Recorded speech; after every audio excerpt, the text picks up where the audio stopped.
News room live തുടരുന്നു. ശബരിമല കർമ്മസമിതി നടത്തുന്ന Ayyappa ജ്യോതിയെ എതിർക്കേണ്ടതില്ലെന്ന് CPI സംസ്ഥാന സെക്രട്ടറി കാനം രാജേന്ദ്രൻ. ജനാധിപത്യപരമായ പ്രതിഷേധമായിരിക്കാം അവർ സംഘടിപ്പിക്കുന്നതെന്നും കാനം പറഞ്ഞു. ജനാധിപത്യപരമായ പ്രതിഷേധമായിരിക്കാം, അതിന് ഞങ്ങൾ എന്തിനാണ് എതിർക്കുന്നത്? ഞങ്ങൾ എതിർക്കേണ്ട കാര്യമൊന്നുമില്ല. ഞങ്ങൾ വേറൊരു ഉദ്ദേശത്തിന് വേണ്ടിയാണ് വനിതാ മതിൽ നവോത്ഥാന കേരളത്തിൻ്റെ മുന്നോട്ടുള്ള പ്രയാണത്തിന് ഈ പുതിയ സാഹചര്യങ്ങൾക്ക് ഉയർത്തുന്ന വെല്ലുവിളിക്കെതിരായിട്ടാണ് ഞങ്ങൾ വനിതാ മതിൽ ഉയർത്തുന്നത്. അത് മറ്റൊരു പ്രശ്നവും ഞങ്ങൾക്കത് വേറെ ആരും ഒന്നും ചെയ്തുകൂടാ എന്ന് ഞങ്ങൾ പറയുന്നില്ല. സ്ത്രീ പ്രവേശന വിഷയത്തിൽ ദേവസ്വം ബോർഡിന് സിപിഐയുടെ പിന്തുണ. ശബരിമലയിൽ സുപ്രീം കോടതി വിധി നടപ്പിലാക്കാൻ പറ്റിയ സാഹചര്യമില്ലെന്ന ദേവസ്വം ബോർഡ് നിലപാടിൽ അപാകതയില്ലെന്ന് കാനം രാജേന്ദ്രൻ പറഞ്ഞു. എല്ലാ പ്രായത്തിലുമുള്ള സ്ത്രീകളെ പ്രവേശിപ്പിക്കുക എന്നത് സർക്കാരിന്റെ അജണ്ടയല്ല. വിധി നടപ്പാക്കാൻ ഭരണഘടനാപരമായ ബാധ്യതയുണ്ട്. പക്ഷേ 100% വിജയിക്കണമെന്നില്ലെന്നും കാനം തിരുവനന്തപുരത്ത് പറഞ്ഞു. വിധി നടപ്പാക്കുക എന്ന് പറയുമ്പോൾ അതിന് പറ്റിയ സാഹചര്യങ്ങളില്ല എന്ന് സുപ്രീം കോടതിയെ തന്നെ ദേവസ്വം ബോർഡ് അറിയിച്ചിട്ടുണ്ട്. അതുകൊണ്ട് ദേവസ്വം ബോർഡ് പ്രസിഡന്റ് അങ്ങനെ ഒരു പ്രസ്താവന നടത്തിയത് ഒരു തെറ്റാണ് എന്ന് ഞാൻ പറയുന്നില്ല. എന്നാൽ അതേസമയം ഒരു സ്ത്രീയെയും 10 വയസ്സിനും 50 വയസ്സിനും ഇടയിലുള്ള ഒരാളിനെയും ആ ക്ഷേത്രത്തിൽ പ്രവേശിപ്പിക്കുക എന്നത് സർക്കാരിൻ്റെ അജണ്ടയല്ല എന്ന് മുഖ്യമന്ത്രിയും LDFും തുറന്നു പറഞ്ഞിട്ടുണ്ട്. TG സജിത്ത് ചേരുകയാണ് ഏറ്റവും പുതിയ വിവരങ്ങളുമായി. സജിത്ത്, കാനത്തിന്റെ പ്രസ്താവനയെ എങ്ങനെ വ്യാഖ്യാനിക്കാം? മറ്റ് CPM നേതാക്കൾ അടക്കം LDFിലെ മറ്റു പ്രധാന നേതാക്കളൊക്കെ ശക്തമായി അയ്യപ്പ ജ്യോതിയെ എതിർക്കുമ്പോൾ അല്പം നിലപാട് മയപ്പെടുത്തിയത് കാനം എന്തുകൊണ്ടാണ്? അയ്യപ്പ ജ്യോതിയെ എതിർക്കേണ്ടതില്ല എന്നതാണ് കാനത്തിന്റെ നിലപാട്. അതൊരു മറ്റൊരു രാഷ്ട്രീയ സംവിധാനത്തിന്റെ പ്രതിഷേധവും അവരുടെ ജനാധിപത്യ രീതിയിലുള്ള പ്രതിഷേധമായി മാത്രം അതിനെ കണ്ടാൽ മതി.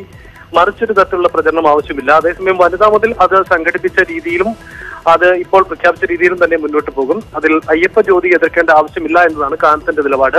പൊതുവിൽ ഇടത് ക്യാമ്പുകളിൽ നിന്നും അയ്യപ്പ ജ്യോതി സംബന്ധിച്ചു വരുന്ന നിലപാടിൽ നിന്നും അല്പം വ്യത്യസ്തമാണ് കാനത്തിന്റെ നിലപാട് എന്നത് ശ്രദ്ധേയമാണ്. കാരണം കോടിയേരി ബാലകൃഷ്ണനെ പോലെയുള്ളവർ കടുത്ത നിലപാട് ഈ അയ്യപ്പ ജ്യോതി പരിപാടിക്കെതിരെ പറഞ്ഞിട്ടുണ്ട്. കാരണം വനിതാ മതിൽ സംഘടിപ്പിച്ചു അതിന് ബദലായിട്ടാണ് പുതിയ ക്യാമ്പയിൻ വന്നത്. അതിന് സ്വാഭാവികമായും ആ തരത്തിലുള്ള പ്രചരണം ഇടത് ക്യാമ്പുകളിൽ നിന്നും പൊതുവിൽ വന്നിട്ടുണ്ട്. അതിൽ നിന്ന് അല്പം വ്യത്യസ്തമാണ് കാനത്തിന്റെ നിലപാട് എന്നത് ശ്രദ്ധേയമാണ്. എന്തായാലും അയ്യപ്പ ജ്യോതിയെ എതിർക്കേണ്ടതില്ല. അത് മറ്റൊരു രാഷ്ട്രീയ പ്രസ്ഥാനത്തിന്റെ ജനാധിപത്യപരമായ പ്രതിഷേധമായി തന്നെ കണ്ടാൽ മതി എന്നതാണ് കാനം പറഞ്ഞു വെച്ചത്. ഒപ്പം സജിത്ത്, ദേവസ്വം ബോർഡ് നിലപാട് ഇന്നലെയാണ് ആ നിലപാട് പുറത്തു വന്നത്. സ്ത്രീകളെ തൽക്കാലം പ്രവേശിപ്പിക്കാൻ നിർവാഹമില്ല, ഈ മണ്ഡലകാലത്തെങ്കിലും അവർ മാറി നിൽക്കണം എന്ന് ദേവസ്വം ബോർഡ് പ്രസിഡന്റ് പറഞ്ഞ സാഹചര്യമുണ്ട്. അതിനെയും കാനം പൂർണ്ണമായും പിന്തുണച്ചിരിക്കുകയല്ലേ? തീർച്ചയായും അത് ശ്രദ്ധേയമായ നിലപാടാണ് കാനത്തിന്റെ. കാരണം ഈ ശബരിമല സ്ത്രീ പ്രവേശന വിഷയത്തിലടക്കം തുടക്കം മുതൽ CPI സർക്കാരിനും CPMന്റെ നിലപാടിനുമൊക്കെ പൂർണ്ണ പിന്തുണ നൽകി വരികയാണ്. ആ നിലപാടിന് ഒരു മാറ്റവും ഉണ്ടായിട്ടില്ല എന്നതാണ് കാനത്തിന്റെ ഏറ്റവും പുതിയ പ്രസ്താവനയിൽ നിന്നും വ്യക്തമാവുന്നത്. ഒപ്പം ദേവസ്വം ബോർഡ് പ്രസിഡന്റ് ഇന്നലത്തെ പ്രസ്താവനയ്ക്കടക്കം കാനവും CPIയും ആ തരത്തിലുള്ള പിന്തുണയും നൽകുന്നുണ്ട്. കാരണം സുപ്രീം കോടതി വിധി നടപ്പിലാക്കുക സർക്കാരിന്റെ ചുമതലയാണ്. ആ നടപടിക്രമങ്ങളിലേക്ക് കടക്കുകയാണ്. പക്ഷെ അതിന് ചില തടസ്സങ്ങൾ നേരിടേണ്ടി വരുന്നുണ്ട്. അത് മറികടക്കാനുള്ള നീക്കങ്ങളിലാണ് സർക്കാർ എന്നതൊക്കെ കാനത്തിന്റെ നിലപാടാണ്. അത് സർക്കാരിന്റെയും ഒപ്പം തന്നെ ദേവസ്വം ബോർഡിന്റെയും നിലപാടുകൾക്കുള്ള പൂർണ്ണ പിന്തുണ പ്രഖ്യാപിക്കുക കൂടിയാണ് കാനം രാജേന്ദ്രൻ CPIയുടെ ഭാഗമായി നടത്തുന്നത്. TG സജിത്താണ് വിവരങ്ങൾ നൽകിയത്. കാനം രാജേന്ദ്രന്റെ വാക്കുകളിലേക്ക് ഒരിക്കൽ കൂടി അദ്ദേഹം പറഞ്ഞു വെച്ചത് അയ്യപ്പ ജ്യോതിയെ എതിർക്കേണ്ടതില്ല, ജനാധിപത്യപരമായ പ്രക്ഷോഭം നടത്താൻ ആർക്കും അവകാശമുണ്ട്, അത് വനിതാ മതിലിന് എതിരാണ് എന്ന് പറഞ്ഞുകൊണ്ട് അതിനെ എതിർക്കേണ്ട സാഹചര്യം തൽക്കാലമില്ല. തങ്ങളുടേതായ രീതിയിൽ പ്രതിഷേധം സംഘടിപ്പിക്കുന്നു, മറ്റ് ജനാധിപത്യ സംഘടനകൾക്കും അതിനുള്ള അവകാശമുണ്ട് എന്നാണ് പറയുന്നത്. വിധി നടപ്പാക്കുക എന്ന് പറയുമ്പോൾ അതിന് പറ്റിയ സാഹചര്യങ്ങളില്ല എന്ന് സുപ്രീം കോടതിയെ തന്നെ ദേവസ്വം ബോർഡ് അറിയിച്ചിട്ടുണ്ട്. അതുകൊണ്ട് ദേവസ്വം ബോർഡ് പ്രസിഡന്റ് അങ്ങനെ ഒരു പ്രസ്താവന നടത്തിയത് ഒരു തെറ്റാണ് എന്ന് ഞാൻ പറയുന്നില്ല. എന്നാൽ അതേസമയം ഒരു സ്ത്രീയെയും 10 വയസ്സിനും 50 വയസ്സിനും ഇടയിലുള്ള ഒരാളിനെയും ആ ക്ഷേത്രത്തിൽ പ്രവേശിപ്പിക്കുക എന്നത് സർക്കാരിൻ്റെ അജണ്ടയല്ല എന്ന് മുഖ്യമന്ത്രിയും LDFും കാനം രാജേന്ദ്രന്റെ വാക്കുകളാണ് കേട്ടത്. ഇപ്പോൾ ദേവസ്വം ബോർഡ് പ്രസിഡന്റ് പത്മകുമാർ മാധ്യമങ്ങളെ കാണുന്നു തത്സമയം.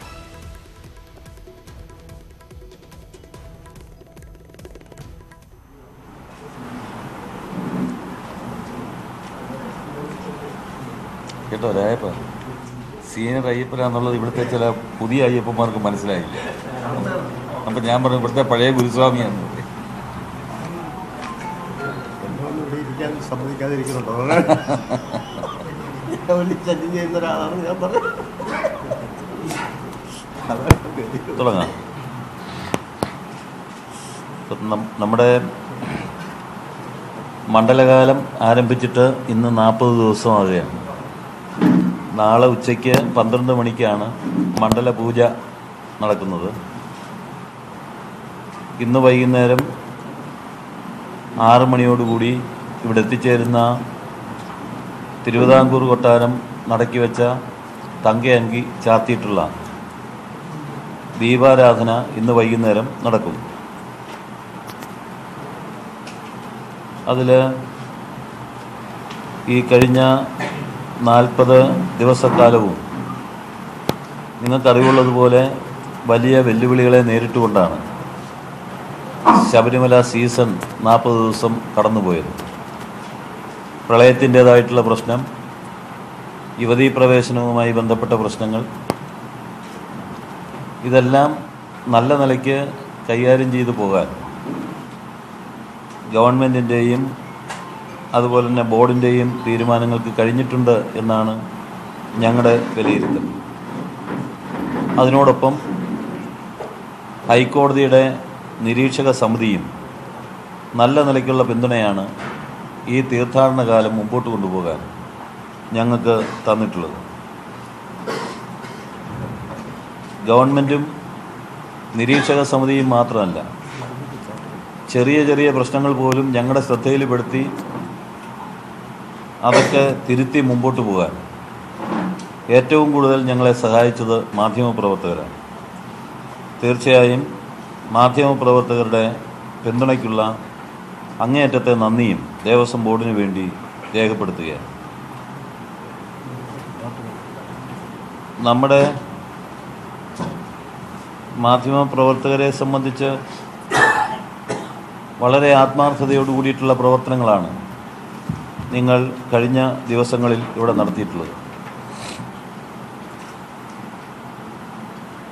നമ്മൾ ഇപ്രാവശ്യം നിലയ്ക്കൽ ബേസ് ക്യാമ്പ് ആവണം എന്ന് നമ്മൾ തീരുമാനിച്ചിരുന്നു.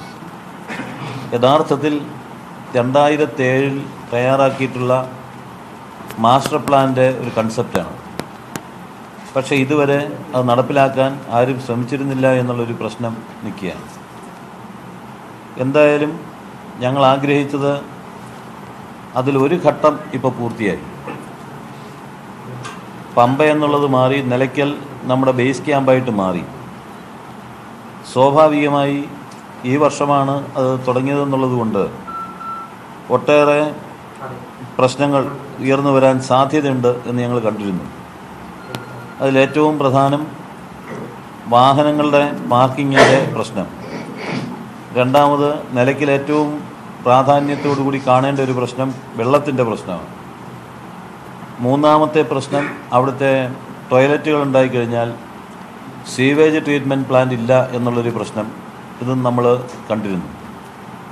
നമ്മൾ വെള്ളപ്പൊക്കവുമായി ബന്ധപ്പെട്ട് അടിയന്തരമായി തീരുമാനമെടുത്തതുകൊണ്ട് തന്നെ ഇക്കാര്യങ്ങളിൽ വേണ്ടത്ര കാര്യങ്ങൾ ചെയ്യാൻ കഴിഞ്ഞില്ലെങ്കിലും ഈ 40 ദിവസം കൃത്യമായി കാര്യങ്ങൾ മുമ്പോട്ട് കൊണ്ടുപോകാൻ കഴിഞ്ഞു എന്നുള്ളത് ഏറ്റവും പ്രധാനപ്പെട്ട കാര്യമാണ്. തുടക്കമെന്നുള്ള നിലയ്ക്ക് ചെറിയ ചെറിയ പ്രശ്നങ്ങളുണ്ട് എന്ന് ഞങ്ങൾക്കറിയാം. എന്നാലും 15,000-ഓളം പേർക്ക് വിരിവെക്കാനുള്ള സൗകര്യം, അവർക്ക് ടോയ്ലറ്റുകൾ തയ്യാറാക്കാനുള്ള സൗകര്യങ്ങൾ,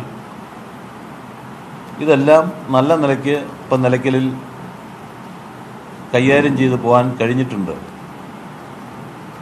അവിടെ ഇനിയിപ്പോൾ ഒരു 30,000 പേർക്കൂടെ വിരിവെക്കാനുള്ള സൗകര്യം ഈ മകരവിളക്ക് കഴിഞ്ഞാൽ അതിൻ്റെ പണി ആരംഭിക്കാനാണ് ഞങ്ങൾ ഉദ്ദേശിക്കുന്നത്. അതുമാത്രമല്ല, വെള്ളത്തിൻ്റെ പ്രശ്നം പരിഹരിക്കാൻ ഇപ്പോൾ 95 കോടി രൂപ മുടക്കി ഒരു വലിയ സംവിധാനത്തെ സംബന്ധിച്ചാണ് സംസ്ഥാന ഗവൺമെൻറ്റും ഇറിഗേഷൻ ഡിപ്പാർട്ട്മെൻറ്റും വാട്ടർ അതോറിറ്റിയും ചേർന്നിട്ട് ഇപ്പോൾ നടത്തിയിട്ടുള്ളത്. നമ്മുടെ MLA ശ്രീ രാജു എബ്രഹാം ഇടപെട്ടതിൻ്റെ അടിസ്ഥാനത്തിലാണ് അദ്ദേഹത്തിൻ്റെ കൂടെ പ്രൊപ്പോസൽ അനുസരിച്ചിട്ടാണ് ആ പദ്ധതി ഇപ്പോൾ അവിടെ ആരംഭിക്കാൻ പോകുന്നത്. ദേവസ്വം ബോർഡിനെ സംബന്ധിച്ച് ദേവസ്വം ബോർഡ് ടോയ്ലറ്റുമായി ബന്ധപ്പെട്ട സീവേജ് ട്രീറ്റ്മെൻറ്റ് പ്ലാന്റ് ഉൾപ്പെടെ അടുത്ത വർഷത്തേക്ക് ആക്കണം എന്നാണ് ഞങ്ങളും നിശ്ചയിച്ചിട്ടുള്ളത്. അടുത്ത വർഷം മുതൽ എല്ലാ അർത്ഥത്തിലും ആളുകൾക്ക് വിരിവെക്കാനുള്ള സൗകര്യം, ടോയ്ലറ്റിൻ്റെ സൗകര്യം, ഉദ്യോഗസ്ഥന്മാർക്ക് താമസിക്കാനുള്ള സൗകര്യം, അതുപോലെ വെള്ളത്തിൻ്റെ പ്രശ്നം, പാർക്കിങ്ങിൻ്റെ പ്രശ്നം, ഇത് അടുത്ത വർഷം മുതൽ നല്ല നിലയ്ക്കലിൽ കൈകാര്യം ചെയ്യാൻ കഴിയും എന്ന് ഞങ്ങൾ കരുതുകയാണ്.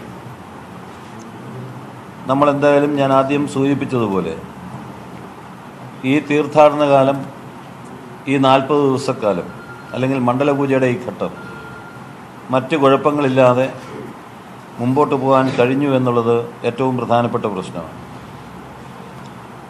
അതിൽ ആദ്യം ചില ആശങ്കകളൊക്കെ ഉണ്ടായിരുന്നു. ഇപ്പോൾ പോലീസിൻ്റെ ഇടപെടലിനെ സംബന്ധിച്ച്, അതല്ലെങ്കിൽ തീർത്ഥാടകരുടെ പ്രശ്നം സംബന്ധിച്ചൊക്കെ പലരും ഉന്നയിക്കപ്പെട്ടിട്ടുണ്ട്. പക്ഷേ ഇപ്പോൾ നമ്മൾ തിരിഞ്ഞു നോക്കുമ്പോൾ ഗവൺമെൻറ് നടത്തിയിട്ടുള്ള ആ ക്രമീകൃതമായിട്ടുള്ള പ്രവർത്തനങ്ങൾ ഈ മണ്ഡലകാലം മുമ്പോട്ട് കൊണ്ടുപോകാൻ, ഈ കഴിഞ്ഞ 41 ദിവസക്കാലം മുമ്പോട്ട് കൊണ്ടുപോകാൻ വളരെയേറെ സഹായിച്ചു എന്നുള്ളത് നമുക്ക് മനസ്സിലാക്കാൻ കഴിയും. നമ്മുടെ തീർത്ഥാടനം അട്ടിമറിക്കാൻ വേണ്ടിയിട്ടുള്ള പല ശ്രമങ്ങളും ഉണ്ടായിട്ടുണ്ട്. വളരെ ആത്മസംയമനത്തോടു കൂടിയിട്ടാണ് പോലീസ് ഇക്കാര്യങ്ങളിൽ ഇടപെട്ടത് എന്നുള്ളത് എടുത്തു പറയേണ്ട കാര്യമാണ്. വിവിധ ഡിപ്പാർട്ട്മെൻറ്റുകൾ, ഇപ്പോൾ ആരോഗ്യ വകുപ്പായാലും ശരി, ഇറിഗേഷൻ വകുപ്പായാലും പോലീസ് ഡിപ്പാർട്ട്മെൻ്റ് ആയാലും ഗവൺമെൻറ്റിൻ്റെ വിവിധ വകുപ്പുകളെ കൂട്ടിയോജിപ്പിച്ചുകൊണ്ട് ഉള്ള പ്രവർത്തനങ്ങൾ നടത്താനുള്ള ശ്രമം, അതുപോലെ തന്നെ പമ്പ ഉൾപ്പെടെയുള്ള മേഖലയിലെ പുനർനിർമ്മാണവുമായി ബന്ധപ്പെട്ട് അതും ഒരു കോർഡിനേഷൻ കമ്മിറ്റി എന്നുള്ള രൂപത്തിൽ രൂപീകരിച്ചുകൊണ്ടുള്ള പ്രവർത്തനങ്ങൾ, ഇതൊക്കെ നല്ല നിലയ്ക്ക് നമുക്ക് ഈ തീർത്ഥാടന കാലം മുമ്പോട്ട് കൊണ്ടുപോകാൻ സഹായിച്ചു എന്നുള്ളത് എടുത്തു പറയേണ്ട കാര്യമാണ്. അതുപോലെ തന്നെയാണ് തീർത്ഥാടകരുടെ കാര്യം. ആദ്യഘട്ടത്തിൽ തീർത്ഥാടകരുടെ വരവിൻ്റെ ഒരു ചെറിയ കുറവ് വന്നു. അപ്പോൾ ഇപ്രാവശ്യം ഗുരുതരമായ അവസ്ഥ ഉണ്ടാവും എന്നാണ് പ്രചരിപ്പിക്കപ്പെട്ടത്. പക്ഷേ ഇന്നലെ വരെയുള്ള കണക്ക് നോക്കുമ്പോൾ ഏകദേശം 32 ലക്ഷത്തോളം ആളുകൾ ഇപ്പോൾ വന്നു കഴിഞ്ഞു, തീർത്ഥാടകർ വന്നു കഴിഞ്ഞു എന്നുള്ളത് നമുക്ക് കാണാൻ വേണ്ടി കഴിയും. എന്തായാലും കഴിഞ്ഞ വർഷം ആകെ ഇപ്പോൾ ഇവിടെ വരുന്ന ഭക്തജനങ്ങളുടെ എണ്ണത്തെ സംബന്ധിച്ച് രസകരമായിട്ടുള്ള കണക്കുകളാണ് വെളിയിൽ വന്നുകൊണ്ടിരിക്കുന്നത്. അത് നിങ്ങൾ മാധ്യമപ്രവർത്തകരുടെ ശ്രദ്ധിക്കുന്നത് നന്നായിരിക്കും. നേരത്തെ ഒരു പ്രസിഡന്റ്, പഴയൊരു പ്രസിഡന്റ് ഏകദേശം 1 കോടിയോളം ആളുകൾ വന്നു എന്നൊരു കണക്ക് കുറച്ച് നാൾ മുമ്പ് പറഞ്ഞു. അപ്പോൾ തൊട്ടടുത്ത് വന്ന പ്രസിഡന്റ് ഇതിനേക്കാൾ കുറഞ്ഞു എന്ന് പറയുന്നൊരു മോശമായതുകൊണ്ട് അദ്ദേഹം 1.5-ക്കും 2 കോടിക്കും ഇടയ്ക്ക് ആൾ വന്നു എന്ന് പറഞ്ഞു. അത് കഴിഞ്ഞപ്പോഴാണ് ഈ സമരവുമൊക്കെ ആയിട്ട് ബന്ധപ്പെട്ട ചില ആളുകൾ അത് 4 കോടിയായിട്ട് പ്രഖ്യാപിക്കുന്ന അവസ്ഥ. ഇപ്പോൾ 5 കോടി വരെ എത്തി നിൽക്കുകയാണ്. യഥാർത്ഥത്തിൽ നമ്മൾ കാണേണ്ടത് കഴിഞ്ഞ വർഷം ശബരിമലയിൽ എത്തിച്ചേർന്ന ഭക്തജനങ്ങളുടെ എണ്ണം 68 ലക്ഷമാണ്. അത് ഇപ്രാവശ്യം ഇതുവരെ 30 ലക്ഷത്തിലധികം വന്നു കഴിഞ്ഞു. ഇത് നമ്മളൊരു കണക്ക്, ഇല്ലാത്ത കണക്ക് പറഞ്ഞ് ആരെയും ബോധ്യപ്പെടുത്തേണ്ട കാര്യമില്ല. ദേവസ്വം ബോർഡ് ഞങ്ങളെ സംബന്ധിച്ച് അങ്ങനെ ഒരു അനാവശ്യമായ കണക്ക് പറഞ്ഞ് ബോധ്യപ്പെടുത്തേണ്ട ഒരു സാഹചര്യവും നിലവിലില്ലാത്തത് കൊണ്ടാണ് യഥാർത്ഥ കണക്ക് ഞങ്ങൾ പറയുന്നത്. സാധാരണ നിലയ്ക്ക് 18-ാം പടി 1 മിനിറ്റിൽ ആരുടെയും സമ്മർദ്ദമില്ലാതെ, പോലീസില്ലാതെ മനുഷ്യർ കയറിയാൽ 30-നും 40-നും ഇടയ്ക്ക് ആളുകളാണ് കയറാറുള്ളത്. പോലീസിൻ്റെ സഹായത്തോടുകൂടി, വലിയ തിരക്കില്ലാത്ത സമയത്താണെങ്കിൽ പോലീസിൻ്റെ സഹായത്തോടു കൂടി കയറുന്നത് ഒരു 70 പേര് വരെയാണ്. കഴിഞ്ഞ വർഷം മകരവിളക്കിൻ്റെ ഘട്ടത്തിൽ ഞങ്ങളവിടെ നിന്ന് ഒരു DYSPയും അതുപോലെ തന്നെ സർക്കിൾ ഇൻസ്പെക്ടറും നിന്നുകൊണ്ട് ഏറ്റവും സ്പീഡിൽ ആളിനെ കയറ്റാൻ ഞങ്ങൾ ശ്രമം നടത്തി. 1 മിനിറ്റിൽ 92 പേരാണ്. എന്നുവെച്ചാൽ അത് ഒരു വടിയിലും അവർ പാവങ്ങൾ ചവിട്ടിയിട്ടുണ്ടാവില്ല. എടുത്തറിയുന്ന രൂപത്തിൽ പോയിട്ട് പോലും 92 പേരാണ്. 100 എന്ന് കണക്ക് കൂട്ടിയാൽ 1 മണിക്കൂറിൽ 6000 പേരാണ് കയറാൻ കഴിയുക. 20 മണിക്കൂറാണെങ്കിൽ 4 മണിക്കൂർ വിടാം, 1,20,000 പേരാണ് കയറാൻ കഴിയുന്നത്. അങ്ങനെയാണെങ്കിൽ ആ കണക്ക് വെച്ച് മാത്രം നോക്കിയാൽ 60 ദിവസം കൊണ്ട് 72 ലക്ഷം പേർക്ക് കയറാൻ കഴിയും. ബാക്കി ചുറ്റുപാടും കൂടെ കയറി വരും, അപ്പുറത്തൂടെ കയറി, ഇതെല്ലാം കൂടെ കൂട്ടിയാലും ഒരു 80 ലക്ഷം, 85 കൂടുതൽ വരത്തില്ലല്ലോ.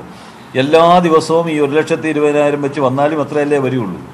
അപ്പം ഈ തീർത്ഥാടകരുടെ വരവിനെ സംബന്ധിച്ച് അമിതമായ കണക്ക് കണ്ടിട്ട് കാര്യമില്ല. നമ്മൾ യഥാർത്ഥത്തിൽ കഴിഞ്ഞ വർഷം വന്നതിൻ്റെ കണക്ക് പോലീസിൻ്റെ കയ്യിലുണ്ട്, ദേവസ്വം ബോർഡിൻ്റെ കയ്യിലുണ്ട്. ഇപ്രാവശ്യം കുറച്ചുകൂടെ ആക്യുറേറ്റ് ആയിട്ടുള്ള കണക്കാണ് നമുക്ക് കിട്ടുന്നത്. അത് നമുക്ക് അവസാനം മകരവിളക്കൂടെ കഴിഞ്ഞിട്ട് നമുക്ക് ആ കണക്കിലേക്ക് പോകാം.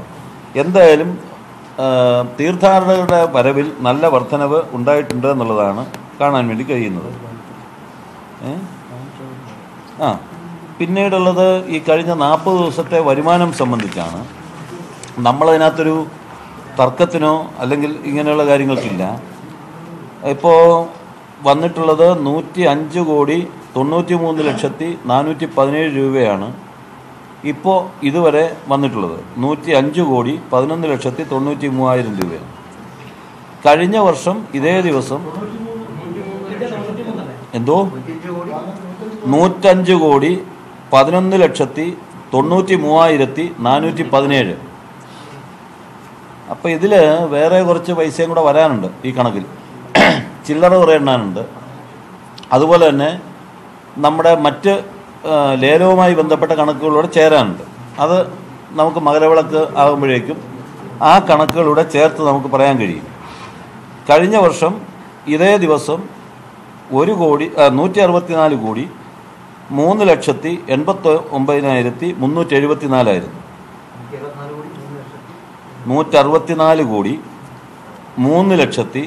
1,389,374 അതിലിപ്പോൾ കാണിക്കയുടെ കാര്യം മാത്രം എടുത്താൽ കഴിഞ്ഞ വർഷം 39ാമത്തെ ദിവസം 1,88,03,978 ആയിരുന്നത്. ഈ വർഷം ഇന്നലത്തെ കണക്ക് കാണിക്ക മാത്രം 1,88,03,978 ഒരു ദിവസത്തെ വരുമാനം. ഒരു ദിവസത്തെ. കഴിഞ്ഞ വർഷം ഈ വർഷം അത് 2,01,36,502. അതായത് ഒരു 14 കോടിയോളം വർധനവ്, 14 ലക്ഷത്തോളം വർധനവാണ് ഇന്നലെ 39ാമത്തെ ദിവസം. 39ാമത്തെ ദിവസം ഒറ്റ ദിവസത്തേക്കാണ്. 39ാമത്തെ ദിവസം. കഴിഞ്ഞ വർഷം 1,88, ഈ വർഷം 2,01,00,000. അതാണ്. അതെ, ആ ഒറ്റ ദിവസത്തേക്ക് കാണിക്ക മാത്രം.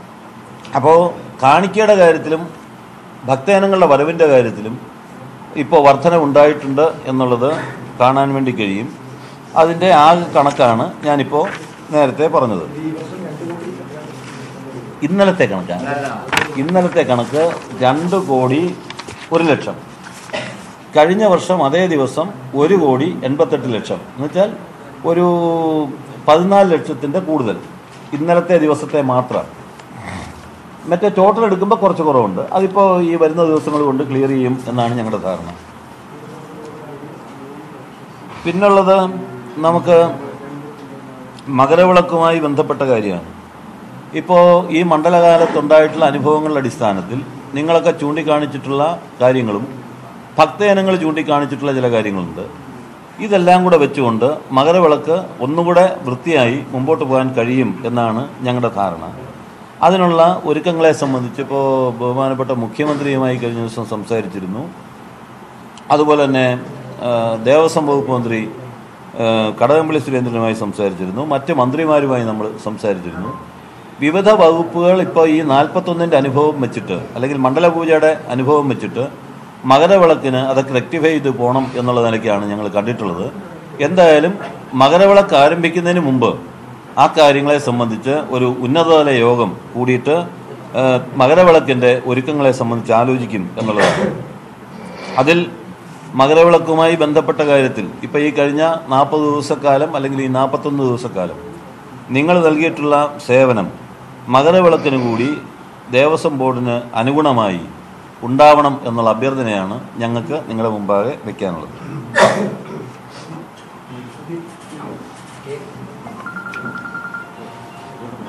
എന്തോ അതെല്ലാം പറഞ്ഞു.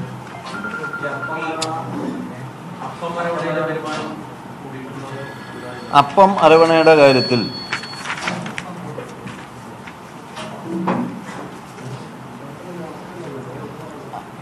അപ്പത്തിൻ്റെ കാര്യത്തിൽ കഴിഞ്ഞ വർഷം ഇതേ ദിവസം ഒറ്റ ദിവസത്തെ കണക്കാണ്, അല്ലെങ്കിൽ ടോട്ടൽ അപ്പത്തിൻ്റെ കാര്യത്തിൽ 12,19,21,870 കഴിഞ്ഞ വർഷം. അല്ല, സോറി, 12 അല്ല, 39 ദിവസം 39 വരെയുള്ള ദിവസം 12 അല്ല, 39-ാം ദിവസം വരെയുള്ള കഴിഞ്ഞ വർഷത്തെ വരവ് അപ്പം 12, 19, 21, 870. 12, 19, 21, 870. ഈ വർഷം 3, 88, 13, 180. 3, 88, 13, 180. അരവണ സംബന്ധിച്ച് കഴിഞ്ഞ വർഷം 70, 68, 73, 950. ഇപ്രാവശ്യം 40, 99, 07, 600. പിന്നെ മറ്റൊരൊന്നും അതിൻ്റേതായിട്ടുള്ള പിന്നെ അതിനനുസരിച്ചുള്ള ചിലതിന് വർധനവുണ്ട്, ചിലതിൽ കുറവുണ്ട്. ഇതിൽ ഈ അപ്പം അരവണയെ സംബന്ധിച്ച് ഞങ്ങൾ ഏറ്റവും കൂടുതൽ ഒരു കാര്യം ശ്രദ്ധിച്ചത്, ഇപ്പോൾ ഒരു ദിവസം ഒരു പ്രചരണം വന്നെന്താ, ആഗസ്റ്റ് മാസത്തിൽ ഇവിടുന്ന് വാങ്ങിച്ച അരവണ മോശമായിട്ടുള്ള അരവണയാണ് എന്നുള്ള പ്രചരണം വന്നു. യഥാർത്ഥത്തിൽ ആ പ്രചരണം ആരെ സഹായിക്കാൻ വേണ്ടിയിട്ടാണ്? ഇപ്പോൾ ചില നീക്കങ്ങൾ, അരവണയുടെ പേറ്റന്റുമായി ബന്ധപ്പെട്ട് ചില നീക്കങ്ങൾ നടക്കുന്നുണ്ടെന്ന് ഞങ്ങൾ മനസ്സിലാക്കുന്നുണ്ട്. ഒരു സിംഗപ്പൂർ ബേസ്ഡ് കമ്പനി ചില നീക്കങ്ങൾ നടത്തുന്നതായിട്ട് ഞങ്ങൾ മനസ്സിലാക്കുന്നുണ്ട്. അവരുമായി ചേർന്നിട്ടാണോ ഈ കുഴപ്പങ്ങളുണ്ടെന്ന് വരുത്താനുള്ള ശ്രമം? യഥാർത്ഥത്തിൽ ആഗസ്റ്റ് മാസത്തിൽ ഇവിടെ അരവണ നിർമ്മാണം നടന്നിട്ടില്ല എന്നുള്ളത് എല്ലാവർക്കും അറിയാം. വെള്ളപ്പൊക്കമായതുകൊണ്ട് അന്ന് മേശാന്തിയും ആൾക്കാരും അല്ലാതെ വേറെ ആരും ഇവിടെ ഉണ്ടായിരുന്നില്ല, ഒരാൾ പോലും ഇവിടെ വന്നതല്ല. പക്ഷെ ആ പ്രചരണം പെട്ടെന്ന് വിഡ്രോ ചെയ്തു, ഇത് മനസ്സിലാക്കി കഴിഞ്ഞപ്പോൾ. അത് കഴിഞ്ഞപ്പോഴോ ഇപ്പോൾ പ്രചരണം വന്നു, 8/12/2017 അരവണയാണ് എന്ന് പറഞ്ഞിട്ടുള്ള പ്രചരണം വന്നു. യഥാർത്ഥത്തിൽ അത് അന്വേഷിച്ച് ചെന്നപ്പോൾ അതിൻ്റെ പിന്നിലുള്ള ആൾക്കാരാരാ? അപ്പം ഈ ഒരു പ്രചരണം ഗുരുതരമായിട്ടുള്ള ഒരു പ്രചരണമാണ്. അത് അങ്ങനെ നടത്തുന്നവർ അത് ശ്രദ്ധിക്കണം. അത് പൊതുവിൽ ശബരിമല ക്ഷേത്രത്തെയാണ് ബാധിക്കുന്നത്. യാഥാർത്ഥ്യമുള്ള കാര്യങ്ങളാണെങ്കിൽ നമ്മളെ ബോധ്യപ്പെടുത്തി നമ്മൾ തിരുത്താൻ തയ്യാറാണ്. ഞങ്ങളെന്തായാലും അതുകൊണ്ട് ആ പ്രശ്നം സംബന്ധിച്ച് നിയമ നടപടി സ്വീകരിക്കണം എന്നാണ് ബോർഡ് നിശ്ചയിച്ചിട്ടുള്ളത്. അപ്പോൾ ഇക്കാര്യങ്ങളിലൊന്നും ഞങ്ങൾക്ക് ആരെയും ഒന്നും മറച്ചു വെക്കാനില്ല. ദേവസ്വം ബോർഡ് ഒരു സുതാര്യമായ നിലപാടാണ് ഇക്കാര്യങ്ങളിലൊക്കെ സ്വീകരിച്ചിട്ടുള്ളതെന്നുകൂടി അറിയിക്കാൻ ഞാൻ ഈ അവസരം ഉപയോഗിക്കുകയാണ്. കഴിഞ്ഞ വർഷം ടോട്ടൽ 164 കോടിയാണ്. ഈ 39-ാം ദിവസം ഇന്ന് ഇതുവരെ 105 കോടി, എല്ലാം കൂടി ചേർത്തുള്ളൂ. അതെ, അപ്പൊ അത്രയും ഡിഫറൻസ് 105-164 അതുണ്ട്. അതില്ല, അത് ഡിഫറൻസ് 59 കോടിയുടെ ഡിഫറൻസ് ഉണ്ട്. ഈ കാണിക്കയുടെ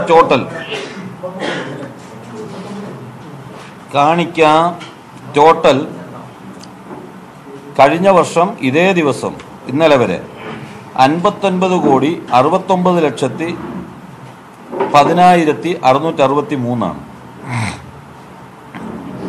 ഈ വർഷം 42,33,75,166.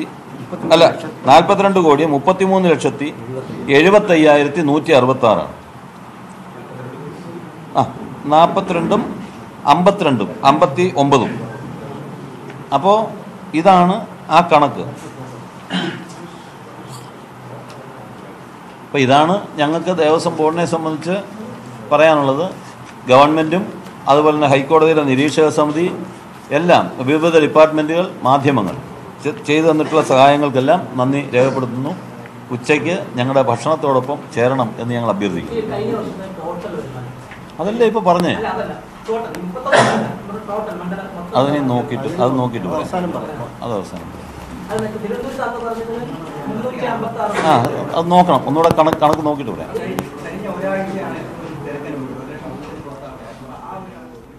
ശബരിമലയുടെ മൊത്തം വരുമാനം 105 കോടി കവിഞ്ഞു. എങ്കിലും കഴിഞ്ഞ വർഷം 164 കോടിയായിരുന്നു വരുമാനം. അതിനൊപ്പം എത്തിയിട്ടില്ല. പക്ഷേ 39ാമത് ദിവസമായ ഇന്നലെ മുതൽ വരുമാനത്തിൽ വർധനവുണ്ടായി തുടങ്ങിയിട്ടുണ്ട് എന്ന് ദേവസ്വം ബോർഡ് പ്രസിഡന്റ് പറഞ്ഞു വെക്കുന്നു. ശബരിമലയിൽ നാളെ മണ്ഡലപൂജ. അയ്യപ്പ വിഗ്രഹത്തിൽ ചാർത്താനുള്ള തങ്ക അങ്കിയും വഹിച്ചുള്ള ഘോഷയാത്ര വൈകിട്ട് സന്നിധാനത്ത് എത്തും. ദീപാരാധന വരെ പമ്പയിൽ നിന്നും തീർത്ഥാടകരെ മല കയറാൻ അനുവദിക്കില്ല. ഇന്ന് ഘോഷയാത്രയും തിരക്ക് വർദ്ധിച്ചതും കണക്കിലെടുത്ത് കനത്ത സുരക്ഷയാണ് ഏർപ്പെടുത്തിയിരിക്കുന്നത്. കൂടുതൽ വിവരങ്ങളുമായി പമ്പയിൽ നിന്ന് MS അനീഷ് കുമാർ, പെരിനാട് നിന്ന് ശ്യാം ദേവരാജ് എന്നിവർ ചേരുന്നു. ആദ്യം അനീഷിലേക്ക്. അനീഷ്, പമ്പയിൽ തിരക്ക് എങ്ങനെയുണ്ട്? നേരത്തെ അനീഷ് രാവിലെ പറഞ്ഞപ്പോൾ തിരക്ക് കുറഞ്ഞു വരുന്നു എന്ന രീതിയിൽ പറഞ്ഞിരുന്നു. ഇപ്പോൾ വർധനവുണ്ടോ? എന്താണ് ദേവസ്വം ബോർഡ് ഏർപ്പെടുത്തിയിരിക്കുന്ന ക്രമീകരണങ്ങൾ പുതുതായി ഭക്തരുടെ ദർശനവുമായി ബന്ധപ്പെട്ട്?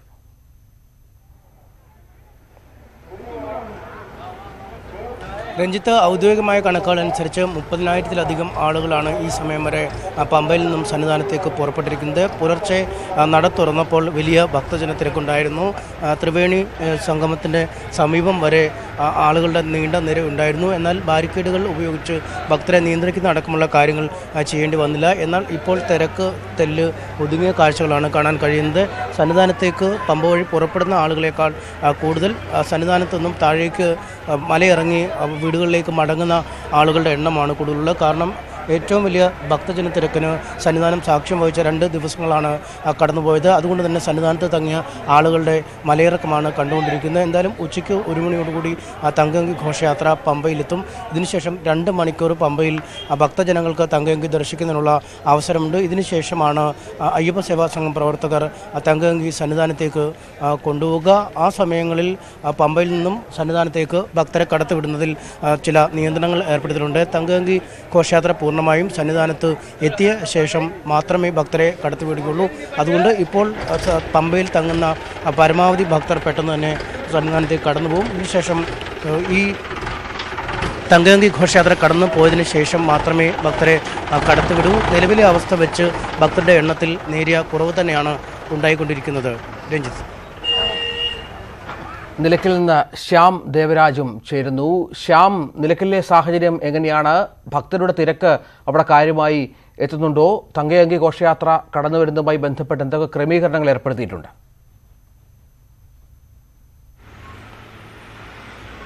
തങ്കയങ്കി ഘോഷയാത്ര ഇപ്പോൾ നിലയ്ക്കലിലെത്തി. അല്പസമയം മുമ്പാണ് നിലയ്ക്കലിൽ തങ്കയങ്കി ഘോഷയാത്ര എത്തിയത്. ഇപ്പോൾ നിലയ്ക്കൽ മഹാദേവ ക്ഷേത്രത്തിന്റെ സമീപത്താണ് തങ്കയങ്കി ഘോഷയാത്ര രഥമുള്ളത്.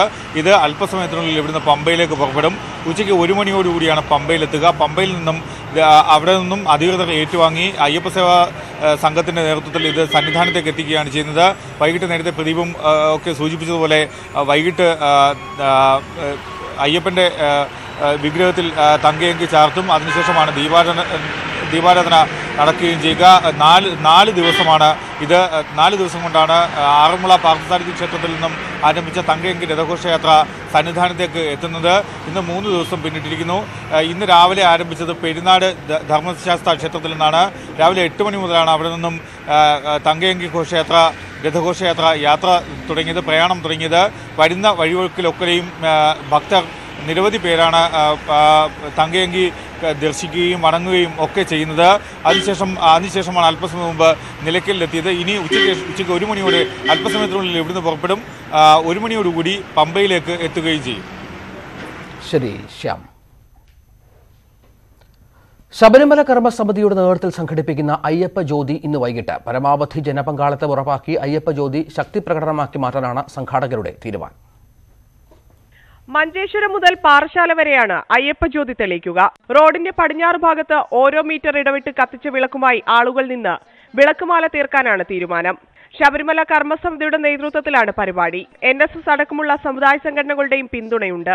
വനിതാ മതിൽ ദേശീയപാതയിലൂടെ മാത്രമാണെങ്കിൽ MC റോഡ് അടക്കം കൂടുതൽ സ്ഥലങ്ങൾ ഉൾപ്പെടുത്തിയാണ് അയ്യപ്പ ജ്യോതിക്ക് റൂട്ട് തയ്യാറാക്കിയത്. ആചാരാനുഷ്ഠാനങ്ങൾ സംരക്ഷിക്കാൻ ആഗ്രഹിക്കുന്ന എല്ലാവരും അയ്യപ്പ ജ്യോതിയിൽ പങ്കാളികളാവുമെന്നാണ് BJPയുടെ അവകാശവാദം. ന്യൂസ് 18 തിരുവനന്തപുരം. മുന്നണി വിപുലീകരണം ചർച്ച ചെയ്യാൻ ഇടതുമുന്നണി യോഗം തിരുവനന്തപുരത്ത്. ലോക്സഭാ തെരഞ്ഞെടുപ്പിന് മുൻപായി മുന്നണിയുമായി സഹകരിക്കുന്ന പാർട്ടികളെ ഘടകകക്ഷികളാക്കാൻ നേതൃതലത്തിൽ ധാരണയായിട്ടുണ്ട്. വനിതാ മതിൽ ഒരുക്കങ്ങളുടെ വിലയിരുത്തലും യോഗത്തിൽ ഉണ്ടായേക്കും. കിരൺ ബാബു ചേരുന്നു. കിരൺ, LDF-ൽ ഈ പ്രധാനപ്പെട്ട 3 കക്ഷികൾ ഉൾപ്പെടാൻ സാധ്യതയുണ്ടോ? എങ്ങനെയാണ് ലഭിക്കുന്ന വിവരങ്ങൾ? രഞ്ജിത്ത്, 11 മണിക്കാണ് യോഗം ആരംഭിച്ചത്. കഴിഞ്ഞ യോഗത്തിൽ തന്നെ വ്യക്തമാക്കിയിരുന്നു അടുത്ത യോഗത്തിൽ ഇന്ന് നടക്കുന്ന യോഗത്തിൽ മുന്നണി വിപുലീകരണം സംബന്ധിച്ച് ചർച്ചയും തീരുമാനവും ഉണ്ടാകുമെന്ന്. ഇന്നത്തെ യോഗത്തിൻ്റെ പ്രധാന അജണ്ടയും ഇതുതന്നെയാണ്. പ്രധാനമായും 3 പാർട്ടികളുടെ കാര്യത്തിലാണ് LDF-ലെ പ്രധാന പാർട്ടികളായ CPM-ഉം CPI-യും അടക്കം ധാരണയുണ്ടായിരിക്കുന്നത്. LDF-ൽ പൊതുവേ തന്നെ ഈ പാർട്ടികളുടെ കാര്യത്തിൽ ഒരു ധാരണയുണ്ടായിട്ടുണ്ട്. കഴിഞ്ഞ 2 പതിറ്റാണ്ട് കാലമായി ഇടതുമുന്നണിയുമായി സഹകരിക്കുന്ന INL ആണ് ഒന്ന്. അതോടൊപ്പം തന്നെ ജനാധിപത്യ ഫ്രാൻസിസ് ജോർജിൻ്റെ നേതൃത്വത്തിലുള്ള ജനാധിപത്യ കേരള കോൺഗ്രസ്, അതോടൊപ്പം തന്നെ വീരേന്ദ്രകുമാർ നേതൃത്വം നൽകുന്ന ലോക്താന്ത്രിക് ജനതാദളിലും ജനാധിപത്യ കേരള കോൺഗ്രസും INL-ൻ്റെ വിഷയത്തിൽ ഇന്ന് ഒരു അനുകൂലമായ തീരുമാനം ഉണ്ടാകും എന്നാണ് പ്രതീക്ഷിക്കുന്നത്. അതോടൊപ്പം തന്നെ മറ്റ് ചില പാർട്ടികൾ കൂടി LDF-ൽ പ്രവേശനം കാത്തു നിൽപ്പുണ്ട്.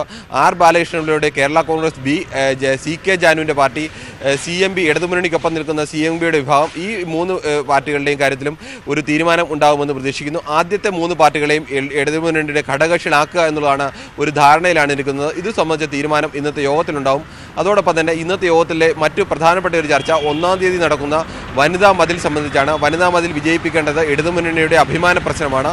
അത് ഇടതുമുന്നണി ഈ ശബരിമല ഇഷ്യൂമായി നൽകുന്ന ഇടതുമുന്നണിയുടെ നിലപാടിനെ സ്ഥിരപ്പെടുത്തേണ്ട ഏറ്റവും വലിയ വെല്ലുവിളി കൂടിയാണ്. അതുകൊണ്ട് തന്നെ ഈ വനിതാ മതിൽ പരമാവധി ആളുകളെ എത്തിച്ച് പരമാവധി അതൊരു കോട്ടയാക്കി മാറ്റുക എന്നുള്ളതാണ് ഇടതുമുന്നണിയുടെ പ്രഖ്യാപിത ലക്ഷ്യം. അതിനുവേണ്ടിയുള്ള പ്രവർത്തനങ്ങളും ഇന്നത്തെ യോഗത്തിൽ, അതിനുള്ള ആസൂത്രണവും ഇന്നത്തെ യോഗത്തിൽ, തീരുമാനങ്ങളും ഇന്നത്തെ യോഗത്തിൽ ഉണ്ടാവും എന്ന് പ്രതീക്ഷിക്കുന്നു. ശരി കിരൺ. ലോക്സഭാ തെരഞ്ഞെടുപ്പിന്റെ ചൂടിലേക്ക് കടന്ന് കേരളത്തിൽ കോൺഗ്രസ് ജില്ലാ നേതാക്കളുമായി നേരിട്ട് ചർച്ച നടത്താൻ AICC general secretary Mukul Wasnik ജനുവരി 2-നെത്തും. തെരഞ്ഞെടുപ്പിനായി പാർട്ടിയെ പുനഃസംഘടിപ്പിക്കാനുള്ള സാധ്യത പരിശോധിക്കാനാണ് സന്ദർശനം.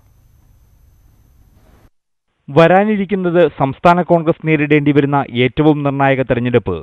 മുന്നിലുള്ളത് 4 മാസം മാത്രം. BJP ഉയർത്തുന്ന പുതിയ വെല്ലുവിളിയുടെ പശ്ചാത്തലത്തിൽ പാർട്ടിക്ക് ക്ഷീണം സംഭവിച്ചിട്ടില്ലെന്ന് തെളിയിക്കേണ്ട ബാധ്യതയാണ് മുഴുവൻ നേതാക്കൾക്കും.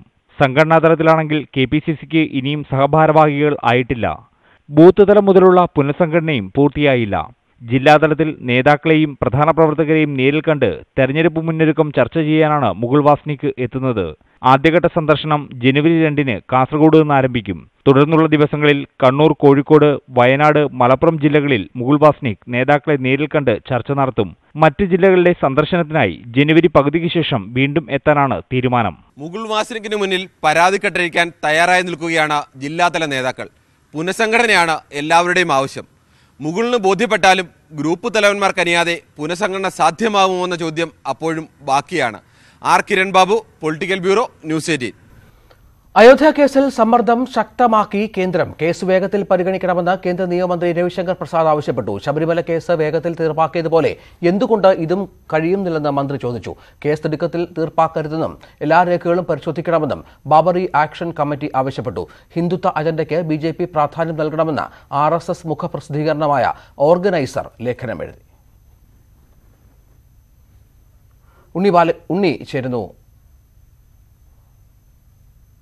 ഉണ്ണി ചേരുന്നു ഏറ്റവും പുതിയ വിവരങ്ങളുമായി. ഉണ്ണി, എന്താണ് വിവരങ്ങൾ?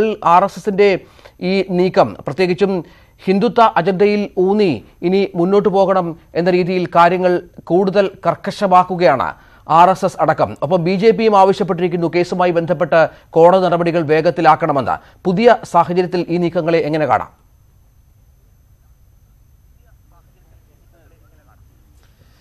രഞ്ജിത്ത്, RSS മുഖപ്രസിദ്ധീകരണമായ ഓർഗനൈസറിന്റെ മുഖപ്രസംഗവും ഒപ്പം നിയമമന്ത്രിയുടെ പ്രതികരണവും എല്ലാം കൂടി ചേർത്ത് വായിച്ചു കഴിഞ്ഞാൽ ഒരു കാര്യം വ്യക്തമാണ്.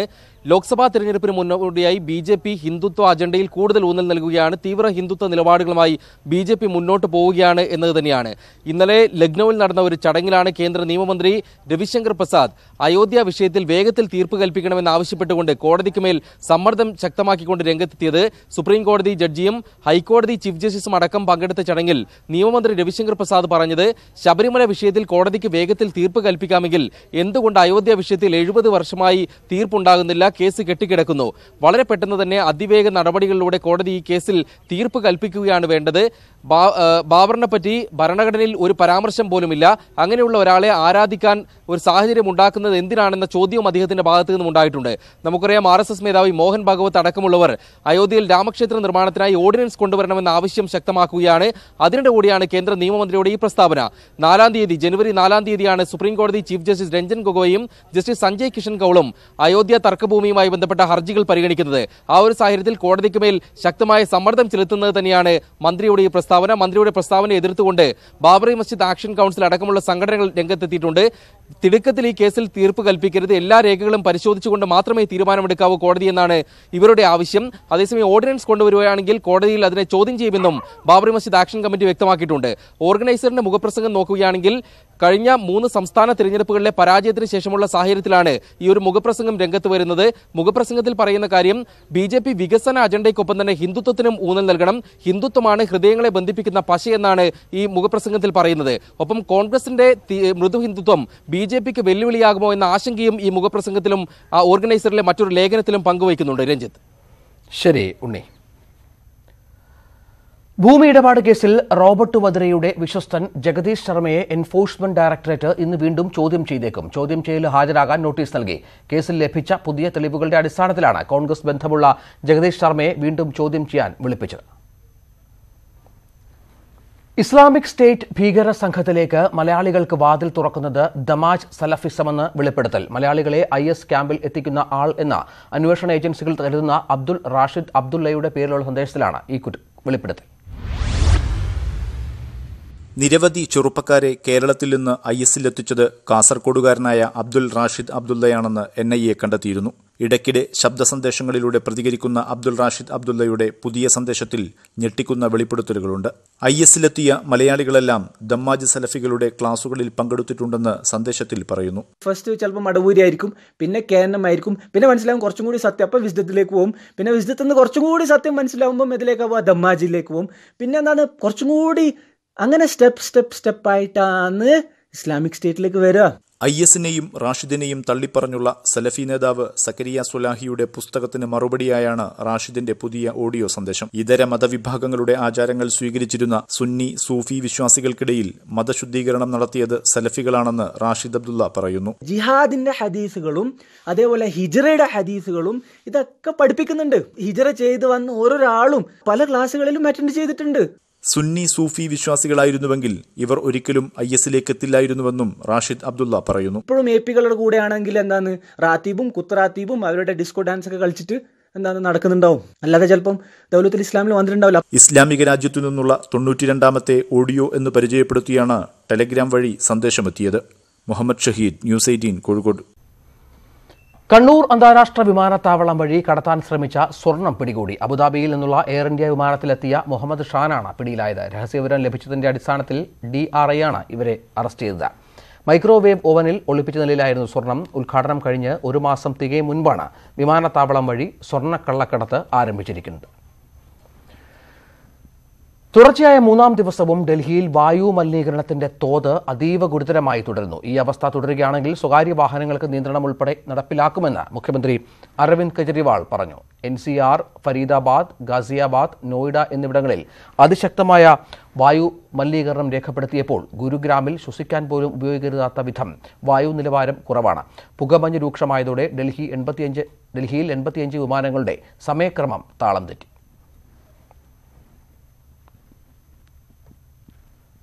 ആധുനിക ലോകം കണ്ട ഏറ്റവും വലിയ സുനാമി ദുരന്തമുണ്ടായിട്ട് ഇന്ന് 14 വർഷം. 2004 ഡിസംബർ 26-ന് ഇന്ത്യൻ മഹാസമുദ്രത്തിൽ ആഞ്ഞടിച്ച രാക്ഷസ തിരമാലകൾ വിഴുങ്ങിയത് 2.5 ലക്ഷം മനുഷ്യരെയായിരുന്നു.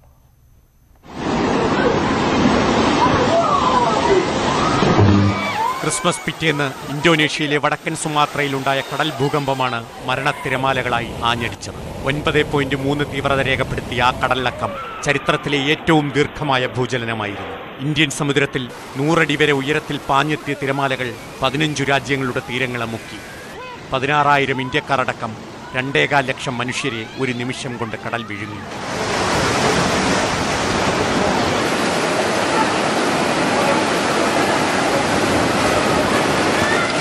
ഇന്ത്യയിൽ കേരളം, കന്യാകുമാരി, ചെന്നൈ, ആന്ധ്ര, പുതുച്ചേരി എന്നിവിടങ്ങളിലാണ് സുനാമി ആഞ്ഞടിച്ചത്. കേരളത്തിൽ 236 പേർക്ക് ജീവൻ നഷ്ടമായി. ഏറ്റവും കനത്ത നാശമുണ്ടായത് ആലപ്പുഴ, കൊല്ലം ജില്ലകളിൽ. 3000-ലേറെ വീടുകൾ തകർന്നു. മനുഷ്യ ചരിത്രത്തിലെ ഏറ്റവും വലിയ പ്രകൃതി ദുരന്തങ്ങളിലൊന്നിൻ്റെ ഓർമ്മയ്ക്ക് 14 വയസ്സ്. സുനാമിയിൽ തകർന്ന തീരങ്ങൾ പലതും പുനർനിർമ്മിക്കപ്പെട്ടു. പക്ഷേ അന്ന് കൈവിട്ട ജീവിതം പലർക്കും ഇനിയും തിരികെ പിടിക്കാനായിട്ടില്ല. ആ ദുരന്തത്തിൽ നിന്ന് ലോകം ഏറെ പാഠങ്ങൾ പഠിച്ചു. ഇന്ന് ഇന്ത്യ അടക്കമുള്ള രാജ്യങ്ങൾക്ക് സുനാമി മുന്നറിയിപ്പ് സംവിധാനമുണ്ട്. എങ്കിലും മനുഷ്യന്റെ എല്ലാ സംവിധാനങ്ങളെയും തോൽപ്പിച്ച് പ്രകൃതി ഇടയ്ക്കിടെ ആഞ്ഞടിക്കുന്നു. ഇന്തോനേഷ്യയിൽ കഴിഞ്ഞ ദിവസവും സുനാമി തിരകൾ 500 പേരുടെ ജീവനെടുത്തു. News desk, news 18. അത്യാധുനിക സുനാമി മുന്നറിയിപ്പ് സംവിധാനം രാജ്യത്ത് ഏർപ്പെടുത്താൻ ഒരുങ്ങി ഇന്തോനേഷ്യ. അഗ്നിപർവ്വത സ്ഫോടനത്തെ തുടർന്ന് ഉണ്ടായ സുനാമിയുടെ പശ്ചാത്തലത്തിലാണ് പുതിയ സംവിധാനം ഏർപ്പെടുത്താൻ ആലോചിക്കുന്നത്. സുനാമിയിൽ 429 പേർ മരിക്കുകയും 150ഓളം പേരെ കാണാതാവുകയും ചെയ്തു. തിരമാലകളുടെ പ്രഭവ കേന്ദ്രം ഉൾപ്പെടെയുള്ള കാര്യങ്ങൾ മണിക്കൂറുകൾക്ക് മുൻപ് അറിയാൻ കഴിയുന്ന സംവിധാനം അടുത്ത വർഷത്തോടെ നടപ്പാക്കാനാണ് അധികൃതർ ശ്രമിക്കുന്നത്. ഉമ്മാമമാരുടെ സംഗമമൊരുക്കി കണ്ണൂരിൽ ഒരു വാട്സപ്പ് കൂട്ടായ്മ. കണ്ണൂർ സിറ്റിയിലെ സ്നേഹതീരം ഗ്രൂപ്പാണ് പലയിടങ്ങളിലായി ചിതറിപ്പോയ മുതിർന്ന തലമുറയുടെ ഒത്തുചേരൽ സംഘടിപ്പിച്ചത്.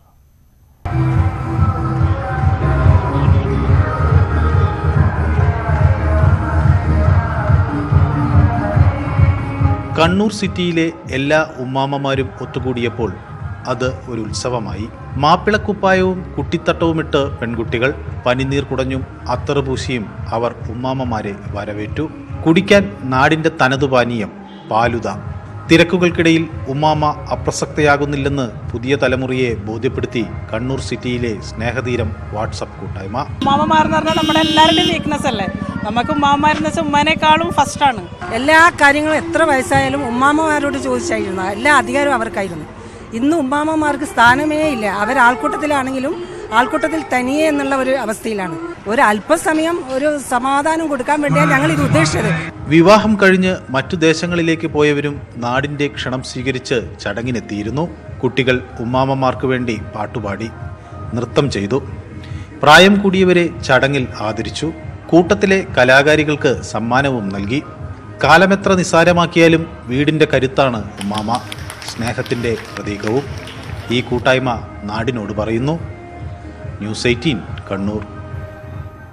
ഭീകരവാദത്താലും ഏറ്റുമുട്ടലുകളാലും കലുഷിതമായ ശ്രീനഗറിന്റെ കാഴ്ചകളാണ് വീർ മുൻഷിയും സംഘവും കൊച്ചി ബിനാലയിലൂടെ കാട്ടുന്നത്.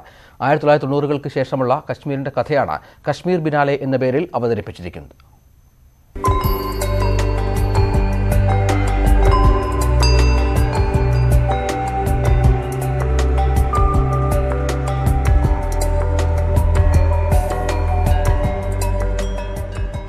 ആയിരത്തി 1990-ൽ ശ്രീനഗറിൽ നിന്ന് പലായനം ചെയ്ത കലാകാരനായ വീർ മുൻഷി വർഷങ്ങൾക്ക് ശേഷം തിരികെ എത്തുമ്പോൾ കണ്ടത് സുരക്ഷാസേനയും പ്രക്ഷോഭകരും തമ്മിലുള്ള ഏറ്റുമുട്ടൽ തകർത്തെറിഞ്ഞ ശ്രീനഗറിനെ. സാംസ്കാരിക തനിമ തിളങ്ങി നിന്ന ശ്രീനഗറിൽ നിന്ന് ഹൃദയഭേദകമായ കാഴ്ചകൾ മാത്രം.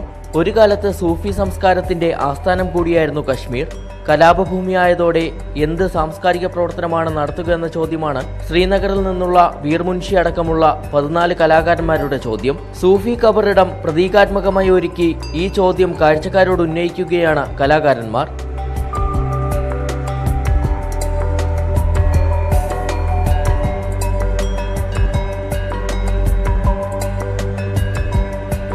ആയിരത്തി 1990-കളിൽ പല ലഹളയും കലാപവും മൂലം നാടുവിട്ട ഒരുപാട് പേര് നാടുവിട്ടു. അതിലൊരാളായ വീർ മുൻഷി. പുള്ളിക്കാരൻ കുറെ കാലങ്ങൾക്ക് ശേഷം തിരിച്ചു വന്ന് നോക്കുമ്പോൾ സ്വന്തം വീട് മറ്റുള്ള കാര്യങ്ങളെല്ലാം നഷ്ടമായിരിക്കണം. അപ്പൊ അവിടെ കാണാൻ കഴിയുന്ന ശവശരീരങ്ങളും ഡെഡ് ബോഡീസ് അങ്ങനെ കുറെ കാര്യങ്ങളാണ്. അപ്പൊ അതിന്ന് ഇൻസ്പയർ ചെയ്തിട്ടാണ് ഇങ്ങനെ ഒരു വലിയൊരു പ്രൊജക്ട് ഉണ്ടാക്കിയെടുക്കുന്നത്. കലാപത്തിൽ മരിച്ചവരെ അടക്കം ചെയ്ത ആളുടെ അനുഭവങ്ങൾ പങ്കുവയ്ക്കുന്ന വീഡിയോയും ബിനാലയുടെ ഭാഗമായിട്ടുണ്ട്. സംഘർഷ വീതികളിലൂടെ കടന്നുപോയപ്പോൾ കലാകാരന്മാർ പകർത്തിയ ചിത്രങ്ങളാണ് ശ്രീനഗർ ബിനാലയുടെ മറ്റൊരു പ്രത്യേകത. അവയിൽ ശ്രദ്ധിക്കപ്പെടുന്നത് കലാപത്തിൽ മനുഷ്യർ മരിച്ചു വീഴുമ്പോൾ നിസ്സഹായരായി നോക്കി നിൽക്കുന്ന മനുഷ്യജീവിതങ്ങളുടെ ചിത്രങ്ങൾ.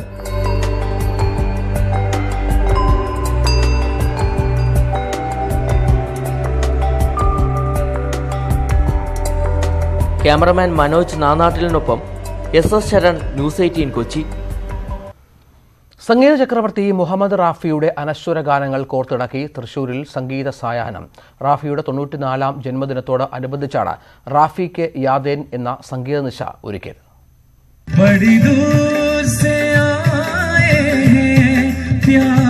മനസ്സിൽ നിന്ന് മായാത്ത റാഫിയുടെ ഗാനങ്ങൾ ക്രിസ്മസ് ദിനത്തിൽ അവതരിപ്പിച്ചപ്പോൾ സാഹിത്യ അക്കാദമി അങ്കണത്തിലെത്തിയവർക്ക് ആവേശം. ലതാ മങ്കേഷ്കറുടെയും ആശാ ഭോസ്ലെയുടെയും അനശ്വര ഗാനങ്ങൾ കൂടി ആലപിച്ചതോടെ സംഗീത സന്ധ്യയ്ക്ക് ഉണർവായി.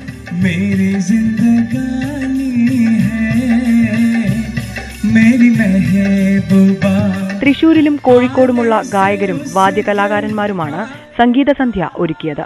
റാഫി കിഷോർ ഫൗണ്ടേഷനാണ് സംഘാടകർ. ന്യൂസ് 18 തൃശൂർ. ശബരിമലയുടെ ദാഹമകറ്റുന്ന നീരൊഴുക്കാണ് കുന്നാർ. സന്നിധാനത്ത് പൂജയ്ക്കും കുടിവെള്ളത്തിനും ഉപയോഗിക്കുന്നത് കുന്നാറിലെ തടയണയിൽ നിന്നുള്ള വെള്ളമാണ്. സന്നിധാനത്ത് പുതിയ ജലസംഭരണിയുടെ നിർമ്മാണം അവസാന ഘട്ടത്തിലാണ്. സന്നിധാനത്ത് നിന്നും 1000 അടി ഉയരത്തിലാണ് കുന്നാർ ഡാം. പെരിയാർ കടുവ സങ്കേതത്തിലെ നിബിഡ വനത്തിലൂടെ കുന്നും ഇടവഴികളും കയറിയിറങ്ങണം കുന്നാറിലെത്താൻ. പ്രളയാനന്തരം ഡാമിൽ മണ്ണടിഞ്ഞത് സംഭരണശേഷിയെ ബാധിച്ചിട്ടുണ്ട്. എങ്കിലും സന്നിധാനത്തേക്ക് ആവശ്യമായ വെള്ളം എത്തിക്കാൻ കഴിയുന്നു. പാണ്ടിത്താവളത്ത് ജലസംഭരണത്തിനായി കൂടുതൽ ടാങ്കുകളുടെ നിർമ്മാണം അവസാന ഘട്ടത്തിലാണ്. പ്രധാനപ്പെട്ട സ്രോതസ് എന്ന് പറഞ്ഞാൽ കുന്നാറാണ്. മറ്റ് ആവശ്യമുള്ള വെള്ളം വാട്ടർ അതോറിറ്റി മുഖേന പമ്പയിൽ നിന്ന് നമുക്ക് ലഭ്യമാകുന്നുണ്ട്. ഏതായാലും വെള്ളത്തിൻ്റെതായ ഒരു ബുദ്ധിമുട്ട് ഇതുവരെ വന്നിട്ടില്ല. അത് വരാതിരിക്കാനുള്ള ക്രമീകരണങ്ങളെല്ലാം മുൻകരുതൽ നിലയിൽ എടുത്തിട്ടുണ്ട്. 50ലേറെ വർഷം പഴക്കമുണ്ട് കുന്നാർ ഡാമിന്. ഇവിടെ നിന്നും പൈപ്പുകളിൽ കൂടി ടാങ്കുകളിലെത്തിച്ച് ശുദ്ധീകരിച്ചാണ് സന്നിധാനത്തേക്ക് വെള്ളം എത്തിക്കുന്നത്. ഡാമിന്റെ ഉയരം കൂട്ടണമെന്ന ദേവസ്വം ബോർഡിന്റെ ആവശ്യത്തിന് വനം വകുപ്പിന്റെ അനുമതി കിട്ടിയിട്ടില്ല. ആനയും കരടിയും അടക്കമുള്ള വന്യമൃഗങ്ങളുണ്ടെങ്കിലും കുന്നാർ ഡാമിന്റെ സുരക്ഷയ്ക്കായി പോലീസുകാരും ദേവസ്വം ജീവനക്കാരും അടക്കമുള്ളവർ ഇവിടെ കാവലുണ്ട്. ന്യൂസ് 18 സന്നിധാനം.